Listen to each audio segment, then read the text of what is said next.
Alpine menjadi tim keempat yang merilis mobil terbaru mereka musim ini. Namun sayangnya secara tampilan mobil yang diberi nama A524 ini nampaknya membuat banyak orang kecewa. Alpine merupakan salah satu tim yang setiap tahunnya bisa menghadirkan livery yang cukup enak dipandang. Tapi di mobil terbaru, mereka cukup mengecewakan dengan banyaknya warna hitam karbon yang sepertinya sudah ada di tahap menyebalkan bagi fans F1. Secara motif, jujur, kami lumayan suka cara Alpine memadukan warnanya di mobil, terutama di bagian atas hidung. Tapi tetap saja, warna hitam karbon yang tersebar secara masif ini sangatlah mengganggu dan merusak pemandangan dan identitas Alpine jadi hilang. Livery mobil hypercar yang juga rilis bersamaan kemarin pun lebih oke dan jauh lebih keren dibanding mobil F1 di sampingnya. Mungkin sudah saatnya F1 mempertimbangkan untuk membuat suatu regulasi yang bisa memaksa tim untuk memakai semua cat warna atau stiker yang mereka punya, supaya mobil F1 terlihat lebih colorful lagi. Terlepas dari livery Alpine yang terkesan gelap, secara aerodinamika mobil A524 ini memiliki perubahan-perubahan yang menarik dari mobil pendahulunya. Direktur teknis tim, Matt Harman, dalam presentasinya kemarin mengatakan, meskipun secara visual nampak tak ada perbedaan, tapi sebenarnya semua komponen di mobil adalah baru dan mungkin cuma setir saja yang masih sama. Tanpa basa-basi, apa saja yang baru di mobil A524 ini?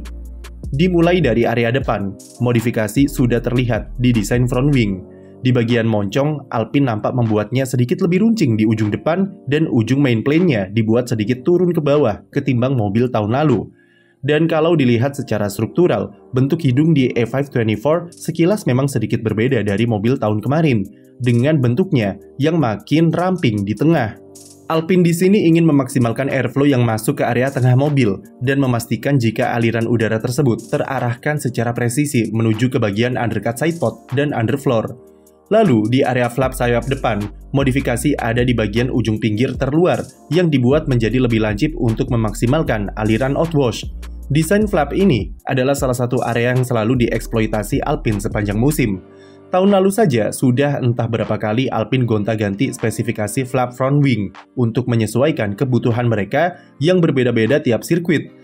Kemudian beralih ke area suspensi depan, Alpine masih mempertahankan model pushrod, namun dengan desain struktur yang sedikit dirombak untuk kepentingan aerodinamika dan mekanikal.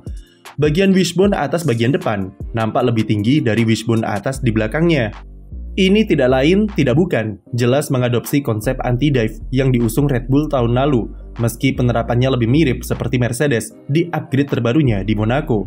Lalu pindah ke area tengah, Alpine jadi tim pertama yang memperlihatkan perubahan besar-besaran di bagian sasis. Meski tak tampak signifikan secara kasat mata, namun sasis baru diklaim oleh Alpine akan mengurangi berat mobil dan memperbaiki center of gravity yang dihasilkan untuk performa yang lebih baik. Sasis baru juga memberikan Alpine packaging mesin yang lebih optimal untuk keseimbangan yang lebih oke. Sasis baru ini bisa dilihat dari bulking di area engine cover yang sedikit berkurang ketimbang 2 musim sebelumnya dan posisi sidepod yang sedikit lebih tinggi. Secara desain kami sangat tertarik dengan desain inlet sidepod yang menurut kami cukup berbeda dari tim lain. Meski secara konsep mereka mulai mengadopsi model dari Red Bull, namun Alpine mengembangkannya sendiri dengan bahasa desain originalnya. Alpine melakukan sedikit inovasi dengan tambahan scoop kecil vertikal di bagian pinggir inlet sidepod. Kami masih belum dapat info mengenai apa fungsi dari elemen scoop ini, tapi kemungkinan besar adalah hanya untuk memaksimalkan pendinginan mobil. Namun, tidak menutup kemungkinan juga jika ada aliran airflow di sana yang dialirkan ke lubang exit di belakangnya. Terutama jika kita kaitkan dengan desain hidung Alpine yang baru, maka bisa jadi ada unsur aerodinamika di balik inovasi inlet sidepod mereka. Posisi inlet sidepodnya sendiri sedikit dinaikkan ke atas untuk memberikan ruang yang lebih besar di area undercut. Berbicara soal undercut, dengan sasis baru, mereka bisa memperdalam area ini dan memperpanjangnya sampai ke belakang, berguna untuk memberikan energi dan mengarahkan airflow dari depan floor menuju ke belakang. Bentuk samping dan atas sidepod dari A524 sendiri masih sama seperti musim lalu, dengan model water slide atau air terjun yang mereka inisiasi pertama kali. Engine cover tidak ada perbedaan yang berarti dengan mobil pendahulunya.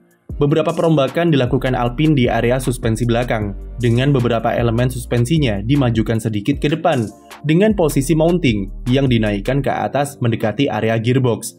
Desain ini akan meningkatkan suspension travel dan membuatnya lebih stabil, terutama saat berada di settingan paling rendah dan keseimbangan di tikungan lambat. Lalu terakhir, di sayap belakang, sedikit perbedaan nampak pada pengaturan airflow di desain end plate. Sementara bentuk beam wing masih sama seperti mobil tahun lalu. Secara overall memang benar, meskipun secara warna kurang menarik, tetapi dari aspek aerodinamika, Alpine ini cukup menarik. Tapi pertanyaannya, apakah desain menarik ini bisa diterjemahkan ke performa bagus di sirkuit? Belum tentu juga. Sekali lagi, dan sama seperti tahun-tahun sebelumnya, kami tidak melihat adanya ambisi besar yang ada di tim Alpine. Padahal perlu kita ingat, jika Alpine ini adalah tim pabrikan dengan sumber daya dan research yang sangat memadai untuk jadi kompetitif di papan atas. Tapi sayangnya potensi itu tidak keluar karena mental mediocre yang masih menggerogoti tim. Mereka tidak mempunyai target yang jelas dan hanya mengatakan jika mereka ingin tampil kompetitif. Tidak ada target spesifik seperti finish di posisi berapa di klasemen atau target jangka panjang dan berbicara soal kapan menang lagi di F1. Alpine hanya mengatakan jika konsep yang mereka usung di A524 adalah konsep yang benar-benar baru dan inovatif untuk pengembangan mobil yang lebih kuat selama 2 tahun ke depan. Konsep yang diklaim Alpine sebagai proyek yang berani dan agresif untuk bisa menambah performa dari mobilnya. Musim lalu, meskipun Alpine bisa koleksi 2 kali podium, tapi performa mereka sangat tidak konsisten. Kadang bisa sangat kompetitif di 5 besar, kadang biasa saja, dan kadang bisa sangat jeblok. Selain itu mereka juga sering mengalami DNF, entah itu karena saling senggol ataupun karena masalah teknis. Karena inkonsistensi, Alpine hanya mampu duduk di posisi 6 klasemen dengan total 120 poin saja dan jadi musim terburuk sejak tim ini rebranding pada 2021. Internal Alpine juga tidak baik-baik saja pasca huru-hara di pertengahan musim, di mana perombakan besar terjadi dengan dipecatnya Laurent Rossi dari posisi CEO, lalu Otmar Szafnauer dari tim prinsipal, Alain Permay yang ikut pindah, dan Pat Fry yang hijrah ke Williams. Lalu bulan Desember lalu, mantan bos Suzuki di MotoGP, Davide Brivio, juga resmi meninggalkan jabatannya di Alpine. Sampai sekarang posisi-posisi yang ditinggalkan tersebut belum ada yang menggantikan. Posisi tim prinsipal sendiri masih dihuni oleh Bruno Famin yang statusnya masih interim dan sepertinya akan jadi permanen untuk tahun ini. PR Alpine sangatlah banyak jika dilihat dari masalah-masalah yang mereka alami musim lalu.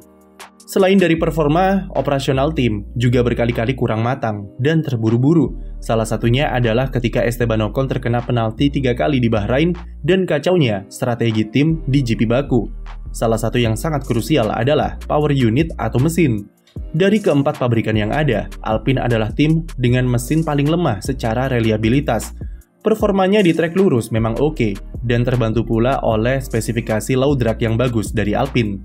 Tapi secara reliabilitas, Alpine cukup buruk, di mana Esteban Ocon alami 7 kali DNF, dan 5 diantaranya adalah karena masalah ketahanan mesin. Masalah mesin ini sudah dikeluhkan sejak era Fernando Alonso, di mana penyebabnya adalah kecerobohan Laurent Rossi yang ingin memprioritaskan dan memaksakan penambahan performa mesin tanpa mempedulikan reliabilitas. Menurutnya memperbaiki ketahanan mesin semudah membalikkan telapak tangan, padahal di era engine free seperti sekarang, maka memperbaiki reliabilitas artinya tim harus mengorbankan performa mesin supaya lebih awet. Alpine saat ini mau tidak mau harus menikmati apa yang sudah ada dan memaksimalkan semua yang dipunya sampai 2026. 2026 adalah kesempatan terbesar bagi mereka jika ingin membuat target ambisius. Selain dengan mesin yang baru, Alpine sekarang juga sedang membangun fasilitas anyar di Enstone untuk menunjang performa mereka di masa depan nanti. Setidaknya Alpine punya komitmen untuk memikirkan masa depannya seperti apa, tapi selama mereka tidak berani memasang target yang spesifik dan mentalitas mediocre tetap dipelihara, maka tim ini tidak akan kemana-mana sampai kapanpun.